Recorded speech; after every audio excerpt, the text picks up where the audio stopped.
Les idées de Tshisekedi sont-ils encore vivaces dans le chef de ceux qui l'ont accompagné dans sa lutte? Quel héritage le précurseur de la démocratie a légué à ses disciples? Félix Matoudi a rencontré quelques proches d'Étienne Tshisekedi.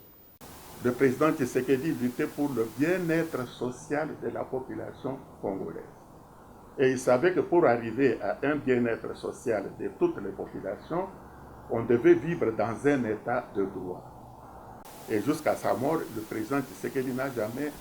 C'est un homme qui a vécu également une vie intègre.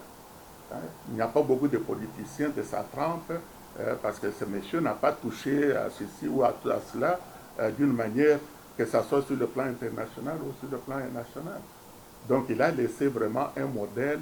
Le président Tshisekedi, c'est un bâtisseur, c'est quelqu'un qui a bâti une école. Et cette école, évidemment, beaucoup de jeunes que nous fréquentons, nous leur demandons d'intérioriser, si vous voulez, cette vision, s'ils veulent vivre une vie meilleure dans ce pays.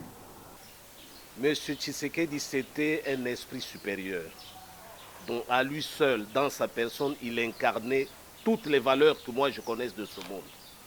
Monsieur Tshisekedi, c'était un homme très courageux. Monsieur Tshisekedi était un homme honnête. Monsieur Tshisekedi était un homme intègre.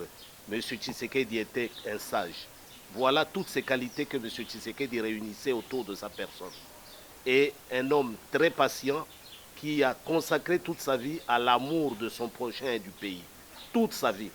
Monsieur Tshisekedi, c'était le sacrifice incarné, le désintéressement total incarné en sa personne. Jamais M. Tshisekedi s'intéressait à l'argent, aux biens matériels. Jamais. M. Tshisekedi vivait sa vie comme tous les Congolais, chez lui à la maison, dans le dénuement et quelquefois même dans les privations. Et il me disait souvent, Valentin, c'est à ce prix-là que nous devons maintenir notre dignité et notre personnalité.